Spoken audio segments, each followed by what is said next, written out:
Roma 3 ayat 20 sampai 24. Sebab tidak seorang pun yang dapat dibenarkan di hadapan Allah oleh karena melakukan hukum Taurat. Karena justru oleh hukum Taurat orang mengenal dosa. Tapi sekarang tanpa hukum Taurat kebenaran Allah telah dinyatakan seperti yang disaksikan dalam kitab Taurat dan kitab para nabi, yaitu kebenaran Allah karena iman dalam Yesus Kristus bagi semua orang yang percaya, sebab tidak ada perbedaan. karena semua orang telah berbuat dosa dan telah kehilangan kemuliaan Allah, Dan oleh kasih karunia telah dibenarkan dengan cuma-cuma karena penebusan dalam Kristus Yesus. Sampai di sini pembacaan kita. Yang menjadi tema khotbah kita hari ini, masih adakah yang cuma-cuma di dunia ini? Masih adakah yang cuma-cuma di dunia ini? Saudara, banyak orang mengeluh.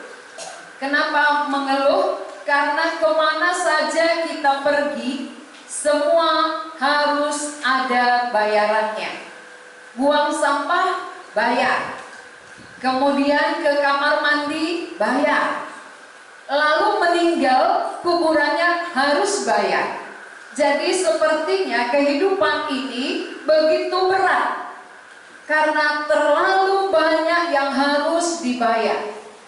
Banyak bayaran-bayaran, kemana saja harus bayar. Jadi ada orang mengatakan, jangan kira hidup itu gampang. Hidup ini adalah semua bayar. Jadi kalau kita bayangkan semua bayar, coba kalau udara yang kita hirup setiap harinya bayar. Siapa yang mampu bertahan hidup? Setiap detik ketika kita hirup udara yang segar harus bayar. Seperti tidak ada manusia yang bisa bertahan hidup. Maka bersyukur. Kita bersyukur bahwa yang buat tantangan manusia semua harus bayar. Tapi yang dari Allah, pencipta langit bumi, semua gratis. Apakah yang diberikan Allah gratis? Saudara tahu? Matahari yang kita nikmati tiap hari itu gratis. Udara gratis. Gak pernah Tuhan minta bayaran kita. Walaupun kita tiap hari menikmati matahari yang cerah, kita jemur pakaian, kita berjemur supaya tidak kena COVID-19. Ini semua diberikan Tuhan. Begitu boros tanpa bayaran. Udara juga demikian. Kalau kita banding ketika kita di rumah sakit, opname lalu pakai oksigen, berapa satu tabung oksigen yang harus kita bayar? Kalau tiap hari kita bayar seperti harga tabung oksigen, tentu tidak ada yang mampu. Maka yang dari Allah yang diberikan kepada kita itu semua pemberian gratis. Tapi yang dari manusia semua harus bayar, itu betul. Maka kalau kita jalan keluar kota, singgah di kamar mandi, harus bawa uang, karena bayar. Nah, pola pikir yang seperti itu sudah mendarah daging di dalam diri seluruh manusia, bahwa di mana-mana, kemana saja harus bayar. Maka untuk masuk surga pun orang berpikiran demikian. Karena apapun harus dibayar di dunia, maka untuk bisa sampai kepada keselamatan jiwa pun manusia berpikir harus ada bayarannya. Maka manusia membayar dengan apa? Dengan perbuatan, dengan kerajinan, dengan pekerjaan. Lalu kita merasa, oh, aku sudah bayar keselamatanku. Maka orang yang rajin, dia kira dia sudah selamat karena dia merasa dia sudah membayarnya. Tapi benarkah itu, saudara? Keselamatan bisakah dibayar oleh manusia? Keselamatan yang begitu mahal, yang begitu berharga, sanggupkah manusia membayarnya? Maka banyak orang berjuang membayar keselamatannya, membayar bagaimana dia dibenarkan. Nah, cara umum yang kita pakai selama ini membayar keselamatan kita adalah melakukan hukum Taurat. Melakukan hukum Taurat. Hukum Taurat itu yang diberikan Allah kepada Musa di Gunung Sinai ada 10. 10 hukum Taurat ini ditulis dalam 2 loh batu. Hukum pertama sampai keempat ini hubungan manusia dengan Allah. Hukum kelima sampai ke-10 ini hubungan sesama manusia. Tapi mari kita lihat, apakah 10 hukum ini ada manusia yang mampu melakukannya? Siapakah di antara manusia yang sanggup melakukan 10? Jangankan 10, 5 aja tidak ada yang mampu. Kita buat contoh yang pertama. Hukum yang pertama siapa tahu? Kasihilah akulah Tuhan Allahmu. Jangan ada padamu ilah lain di hadapanku. Itu hukum pertama. Jadi hukum pertama maksudnya apa? Aku Tuhan Allahmu. Berarti kalau aku Tuhan Allahmu, aku yang harus menempati di dalam hatimu. Siapa yang berdiam di sini? Siapa yang menguasai di dalam hati? Siapa yang menguasai seluruh hidup manusia? Tuhan. Gak boleh yang lain. Maka Tuhan katakan, aku.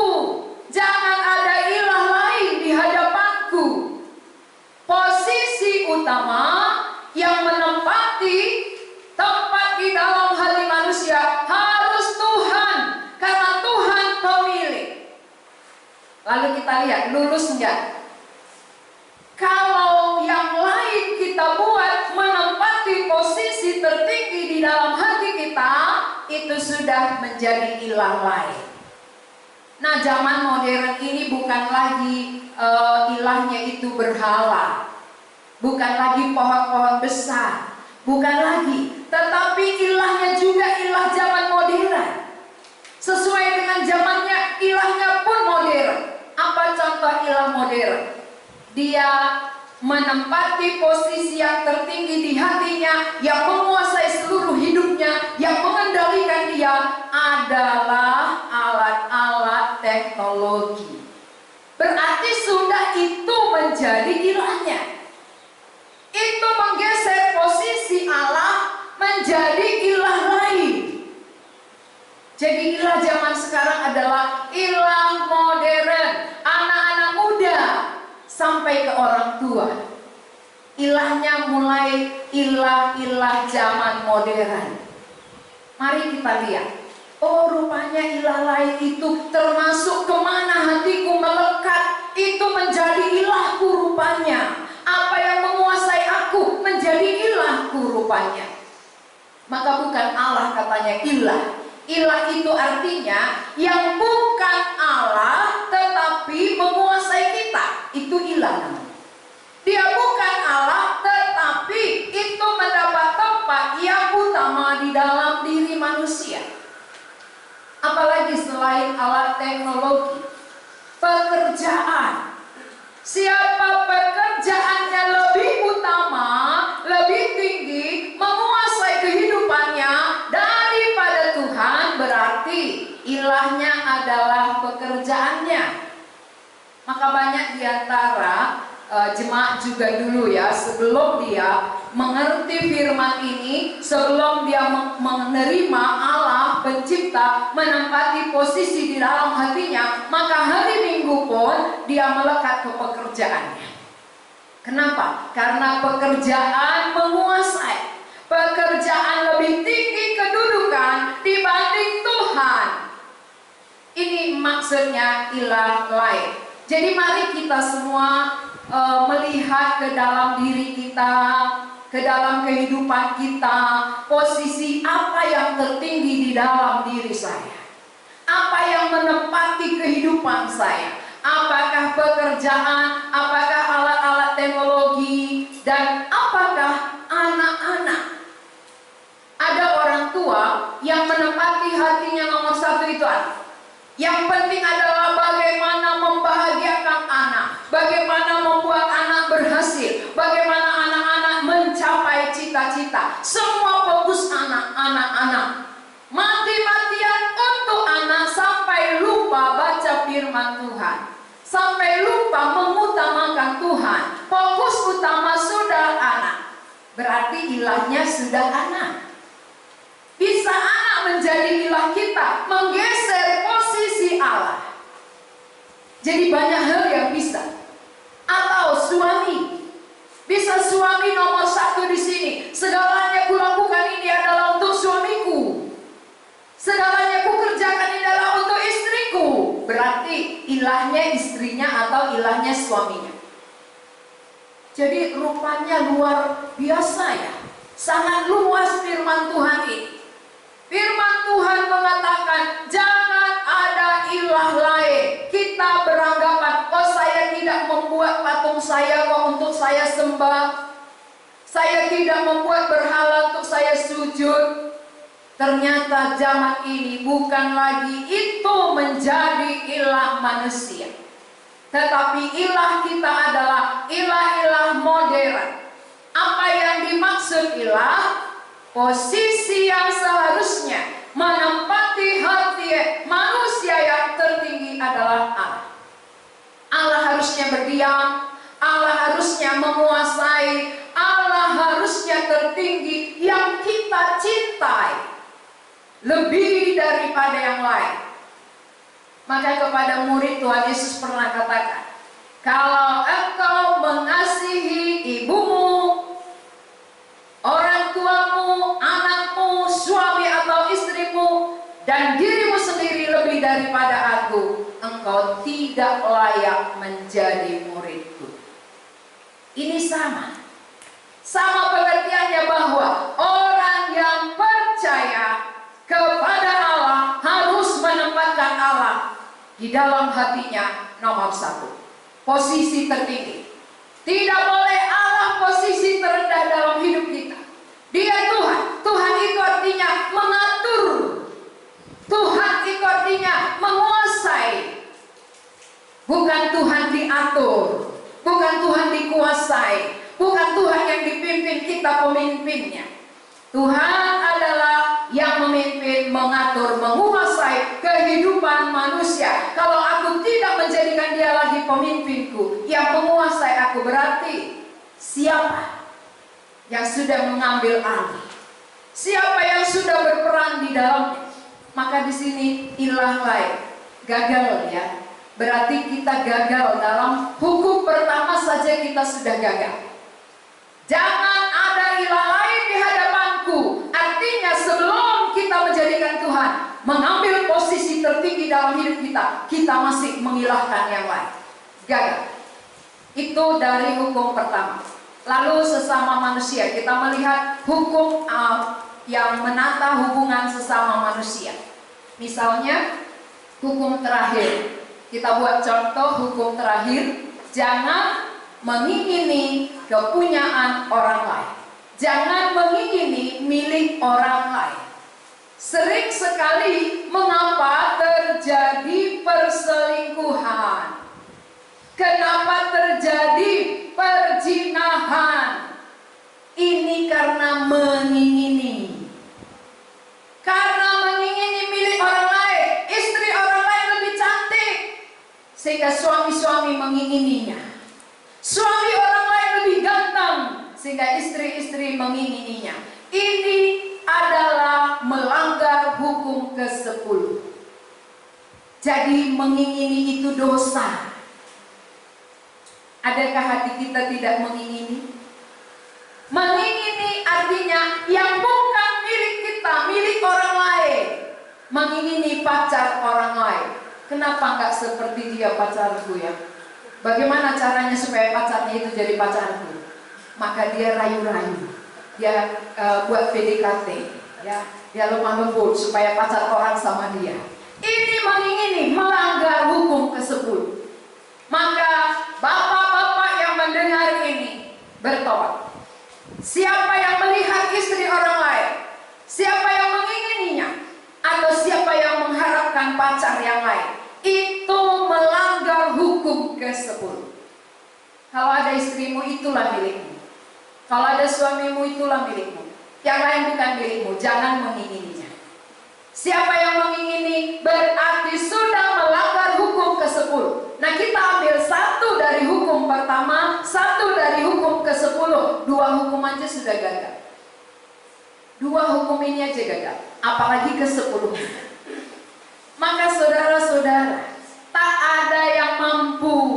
Tuhan tahu, Tuhan melihat, tidak ada manusia yang mampu melakukan apalagi 10 hukum Taurat. Oleh karena itu, bagaimana yang dikatakan dalam ayat 20 tadi? Mari kita baca bersama. Ayat 20, 2, 3 ya. Sebab tidak seorang pun yang dapat dibenarkan di hadapan Allah oleh karena melakukan hukum Taurat. Karena justru oleh hukum Taurat orang mengenal dosa. Berarti tak ada manusia bisa dibenarkan di hadapan Allah karena melakukan hukum Taurat. Mengapa? Tak satu pun yang mampu, tak seorang pun yang sanggup melakukannya. Jadi untuk apakah hukum Taurat dibuat? Mengapa Allah memberi hukum Taurat kepada Musa? Bukankah Musa ini adalah umat hambanya? Mengapa diberikan Allah kepada hambanya hukum Taurat? Untuk apa? Di sini dikatakan tadi bahwa hukum Taurat itu tujuannya, fungsinya, melalui itu kita mengenal dosa. Maka dengan adanya hukum Taurat seringkali terjadi pelanggaran. Ya, seringkali terjadi pelanggaran. Coba nanti ibu-ibu di rumah buat tudung saji, lalu buat makanan di dalam, ya, lalu katakan dilarang dibuka. Pasti semua orang mau coba buka. Ada apa? Apa isinya kok dilarang buka? Ya, ini artinya apa? Dengan larangan orang makin suka.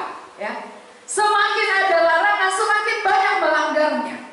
Jadi hukum Taurat itu orang tahu dia melanggar. Dengan ada jangan mencuri, ketika dia mencuri dia tahu oh aku melanggar rupanya.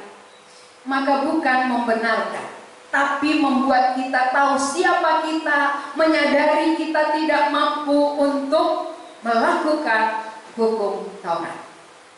Ya, saya sering jalan, ada buat di situ pelang, dilarang melihat ke kiri. Maksud dia apa? Supaya orang kepingin tahu akhirnya ada apa rupanya gitu ya. Ketika dilarang orang malah justru melihat. Maksud dia pun tadi supaya orang lihat karena ada promosi di situ. Dia lagi jualan, tapi dia buat di situ dilarang melihat ke kiri.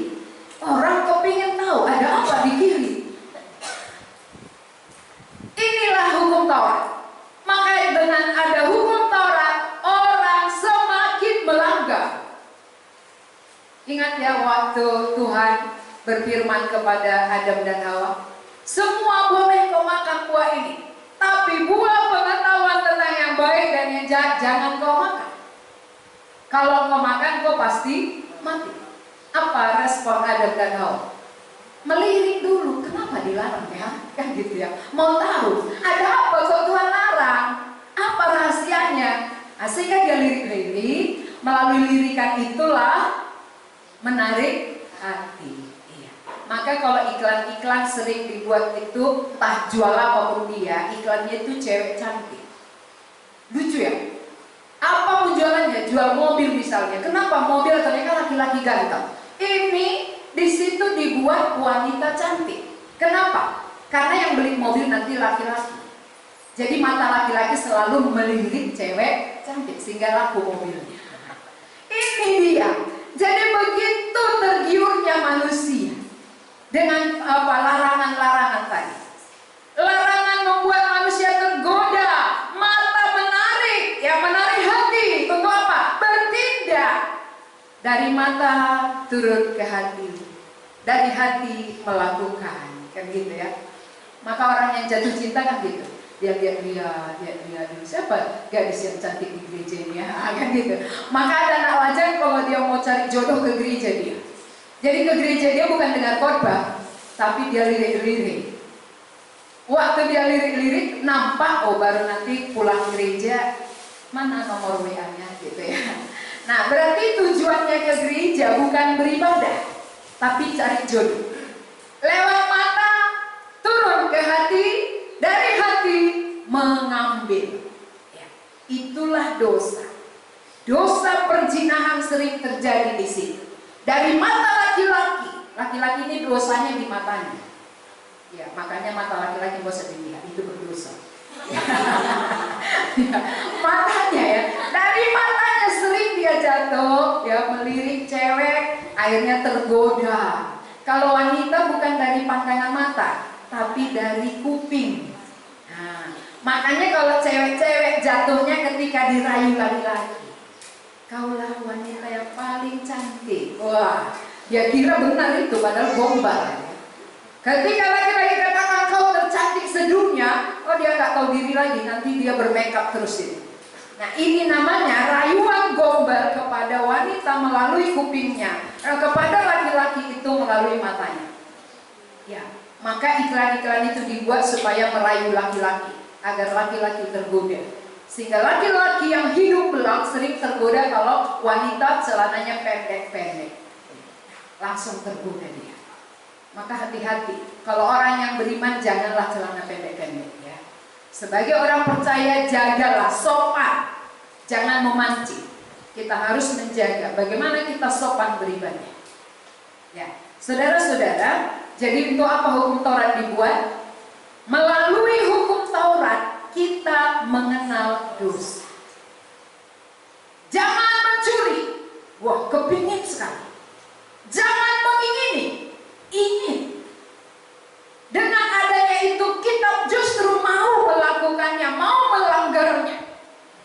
Akhirnya Tuhan katakan tak ada seorang pun yang bisa dibenarkan dengan melakukan hukum Taurat. Walaupun setiap beribadah kita sampaikan hukum kelima, patik palimahon, hormatilah orang tua. Sampai di rumah dibentaknya orang tuanya. Kenapa? Karena memang hukum Taurat tadi tidak ada yang mampu. Itu buktinya. Itu bukti nyata. Maka walaupun terus disampaikan hukum Taurat, hukum Taurat, hukum Taurat, tak ada manusia bisa berubah.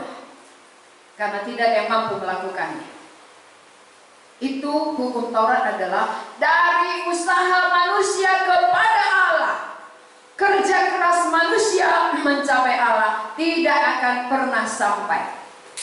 Oleh karena itu, bagaimana kita bisa dibenarkan? Itu mari kita lihat dari ayat 21. Tetapi sekarang, tanpa hukum Taurat, kebenaran Allah telah dinyatakan seperti yang disaksikan dalam kitab Taurat dan kitab-kitab para nabi. Nah, saudara perlu tahu, kitab Taurat dan para nabi sendiri pun menceritakan tentang Yesus. Jadi Musa pun menuliskan tentang Yesus. Kita harus tahu, para nabi, kitab Taurat menyaksikan bahwa manusia dibenarkan bukan melalui hukum Taurat, tapi melalui kasih karunia. Kasih karunia itu apa? Kasih karunia itu adalah Allah yang memberi, Allah yang mengerjakan, diberikan kepada kita. Itu kasih karunia. Kita tidak layak menerima tapi diberikan. Kita layaknya dihukum karena 10 hukum pun kita gagal. Bagian kita harusnya murka Allah. Tapi Allah yang berbelas kasihan, Dia memberikan kasih kepada kita. Jadi kita dibenarkan tidak ada jasa dari manusia, tidak ada andil. Maka siapa selama ini yang beranggapan aku selamat karena sudah banyak jasaku, sudah banyak andilku, itu akan ditolak Tuhan. Siapa yang mengandalkan dirinya, kekuatannya, pekerjaannya bisa dibenarkan oleh Allah, ini ditolak Tuhan. Itu hukum Taurat. Tetapi kita dibenarkan bukan oleh usaha, bukan oleh kerja keras kita, tapi oleh karena kasih Tuhan, belas kasihan Tuhan. Itu yang dimaksud dengan kasih karunia. Ya, kita perhatikan dari ayat 22, yaitu kebenaran Allah karena bagi semua orang yang percaya, sebab tidak ada perbedaan. Kalau karena usaha kita selamat, berarti yang tidak ada usahanya dia tidak selamat, berarti berbeda.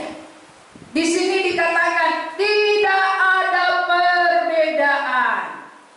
Dalam hal apa? Dalam pembenaran.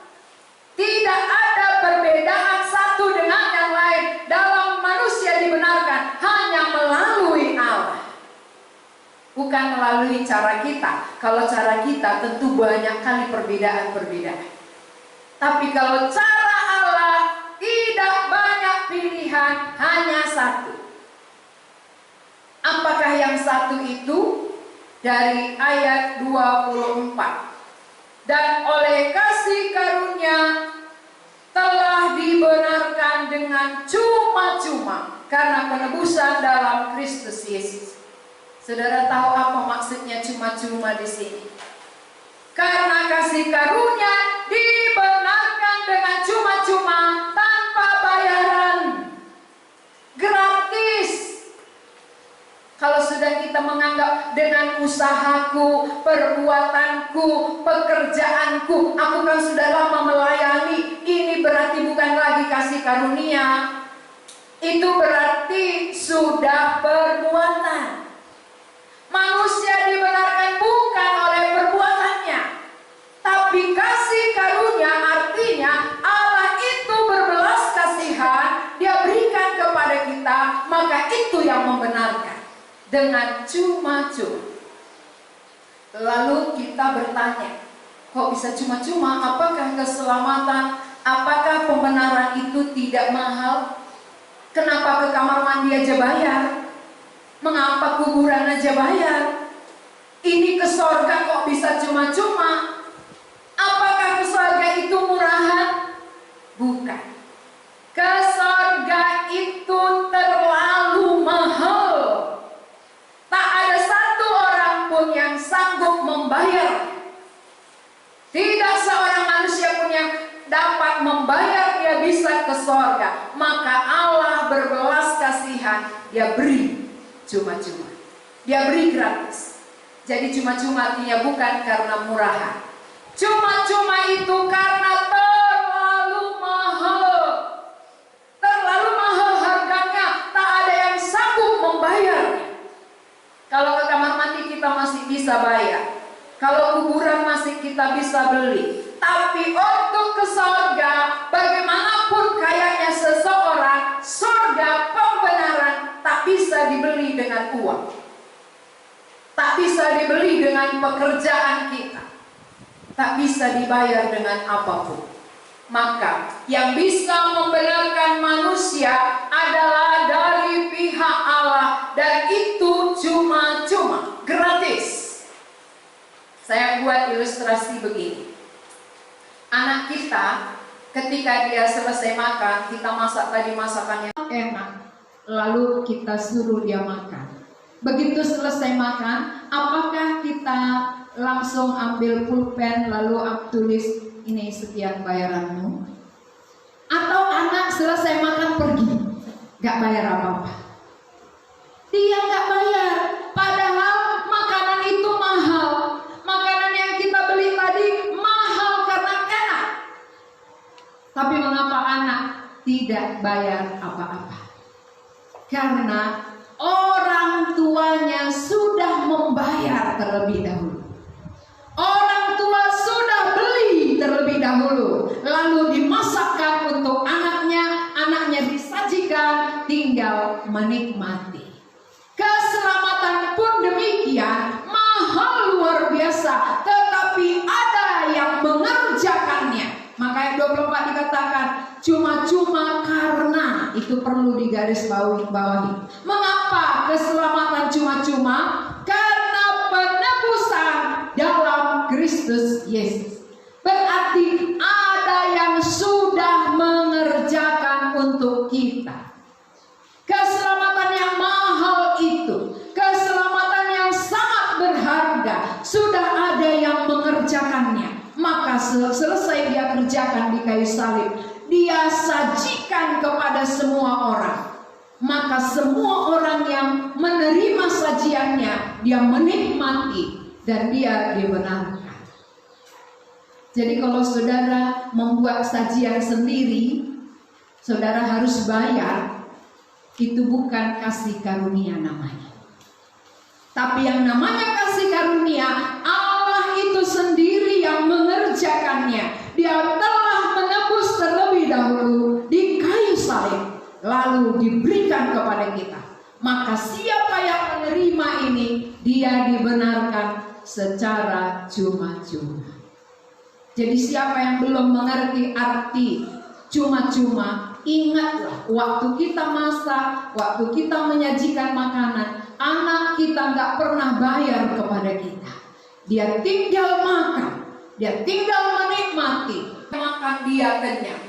Siapa yang menolak masakan kita, dia tetap lapar. Demikian juga yang Allah kerjakan. Dia kasih kepada kita pembenaran melalui penebusan yang telah dia kerjakan. Siapa yang percaya, menyambutnya, dia dibenarkan.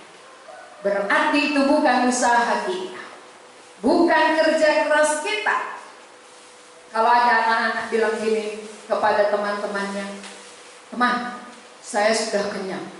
Kenapa? Iya, saya tadi capek kali masak di dapur. Saya tadi capek belanja, akhirnya saya kerjakan semua, sekarang saya gak bisa makan. Ini namanya anak yang tidak tahu berterima kasih. Orang tuanya yang kerjakan, tapi dia buat andilnya. Dia cerita sama orang, dia katakan itu jasanya. Padahal orang tua yang mati-matian bekerja untuk dia. Demikian juga dengan kita, saudara. Tidak ada jasa manusia, tidak ada andil manusia, tidak ada perbuatan manusia. Ini adalah belas kasihan saja. Kalau dengan kerja kita tidak ada yang benar, maka kita kena tipu oleh kegelapan. Kegelapan katakan dia kerjakan aja, buat begini, buat begini, buat begini. Supaya apa? Supaya sampai mati kita gak pernah benar. Karena melalui perbuatan kita gak mungkin satu orang pun dibenarkan. Karena 10 hukum Taurat itu, walaupun 9 bisa kita kerjakan, 1 gagal seluruhnya.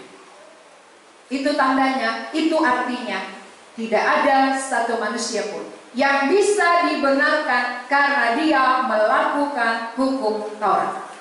Tapi kita dibenarkan hanya oleh belas kasihan Allah yang sudah mengerjakan penebusan di kayu salib dan diberikan kepada kita dengan cuma-cuma, sehingga siapa yang percaya menerima ini, dia dibenarkan. Ini jaminan yang pasti. Kalau saudara mau kepastian di dalam penebusan Kristuslah, saudara pasti dibenarkan. Jangan diragukan lagi. Mengapa banyak orang ragu? Karena dia buat tadi usaha-usahanya, dia buat dengan cara-caranya, pekerjaannya, jasa-jasanya. Jadi waktu jasanya belum rasanya sempurna, maka dia katakan, ya mudah-mudahanlah, ya semogalah. Tapi kalau dari pihak Allah yang sudah mengerjakan lalu kita percaya, ini jaminan pasti. Itu bukan usaha kita, bukan pekerjaan kita, tetapi oleh kasih karunia. Kasih karunia bukan karena kita layak, bukan. Kita tidak ada yang layak. Karena ketidaklayakan kita lah, maka Allah memberikan kasih karunia. Jadi arti kasih karunia itu adalah diberikan kepada kita walaupun kita tidak layak mendapatkannya. Ingat kasih karunia. Allah memberikan kasih karunia kepada manusia. Manusia yang tidak layak mendapatkan tapi diberi. Kalau manusia berdosa layaknya diapakan? Dihukum. Orang manusia yang jahat layaknya adalah dimurkai. Tetapi karena Allah berbelas kasihan, maka dia memberikan kasih karunia-Nya. Dia memberikan anaknya Yesus Kristus untuk membenarkan kita. Jadi saudara-saudara yang sudah menerima kasih karunia ini harus diingat. Kembali harus diingat. Ini bukan murahan. Yang telah aku terima ini terlalu mahal bayarannya. Dan bukan aku membayarnya. Allah itu dengan pengorbanannya, dengan kematiannya, lalu saya yang menerima, bagaimana sikap hidup saya? Saya harus menunjukkan, saya harus menyatakan kepada dunia bahwa yang saya punya, yang saya terima ini mahal sekali. Bagaimana menyatakannya? Tentu dengan menjaga kekudusan hidup kita. Karena ini mahal, maka aku menjaga di dalam diriku yang mahal itu. Baju saudara saja kalau mahal sangat dijaga. Mengapa pembenaran oleh darah Yesus itu yang terlalu mahal kita tidak jaga? Siapa yang tidak menjaga berarti dia tidak ingat betapa mahalnya harga penebusan ini. Jadi bagi orang, bagi saudara-saudara yang sudah beriman, yang sudah menerima penebusan di dalam Yesus Kristus, ingatlah saudara tidak bisa membayar dengan apapun itu. Bagian kita adalah menjaga kekudusan kita, karena itu membuktikan bahwa yang aku punya ini sangat mahal, sangat berharga. Aku tak mampu membayar dengan apapun. Dengan apapun tak bisa aku balas kepada Tuhan. Hanya dengan menjaga bagaimana supaya aku tidak kembali kepada noda-noda yang lama yang sudah dibersihkan oleh Tuhan Yesus. Jangan sempat kembali kepada dosa, tetapi menjaga kekudusan hidup. Bagi saudara-saudara yang belum dibenarkan, inilah pembenaran itu. Tuhan Yesus telah melakukannya, Dia sudah menyelesaikannya. Siapa yang percaya menerima penebusan di dalam Yesus pasti dibenarkan. Siapa yang mau dibenarkan, inilah alamatnya. Roma 3 ayat 24. Gak usah saudara capek-capek mencari kesana kemari. Alamatnya supaya saudara dibenarkan hanya di dalam firman Tuhan ini. Karena di sini kita mengerti, mengenal apa yang sudah dilakukan Yesus untuk kita. Lalu ketika kita percaya, jadilah dalam hidup kita.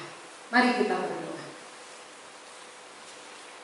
Kami mengucap syukur kepadamu ya Tuhan, buat firman-Mu yang sudah kami dengar bersama. Kami tahu tidak ada satu manusia pun yang sanggup membayar keselamatannya. Tapi pola pikir kami selama ini sudah salah. Karena apapun yang ada di dunia ini harus dibayar. Sehingga kami beranggapan masuk surga juga harus dibayar dengan perbuatan baik kami. Tapi kami berterima kasih. Lewat firman-Mu kami disadarkan bahwa satu manusia pun tidak ada yang mampu melakukan hukum Taurat. Itulah sebabnya Engkau sendiri yang melakukan penebusan bagi kami di dalam kematian-Mu di kayu salib, dan Engkau memberikan kepada kami secara cuma-cuma, karena tidak ada satu orang pun yang sanggup membayar dengan apapun juga. Oleh karena itu ya Tuhan, bukalah telinga kami, bukalah hati kami, supaya kami mengerti betapa jauhnya pikiran kami selama ini. Sadarkanlah kami, supaya kami tidak semakin tersesat, tetapi menerima anugerah keselamatan, kasih karunia yang sudah Tuhan persiapkan bagi kami. Dan setiap orang yang percaya dan menerima pasti dibenarkan. Karena Allah sendiri yang mengaruniakan, Allah yang mengatakan kepada kami, dan apa yang Engkau kerjakan ini menjadi jaminan bagi kami. Kami berdoa juga ya Tuhan, supaya setiap orang yang sudah menerima kasih karunia dapat menghargainya. Itu terlalu mahal, sehingga kami menjaga kekudusan hidup kami. Dalam nama Tuhan Yesus kami berdoa. Amin.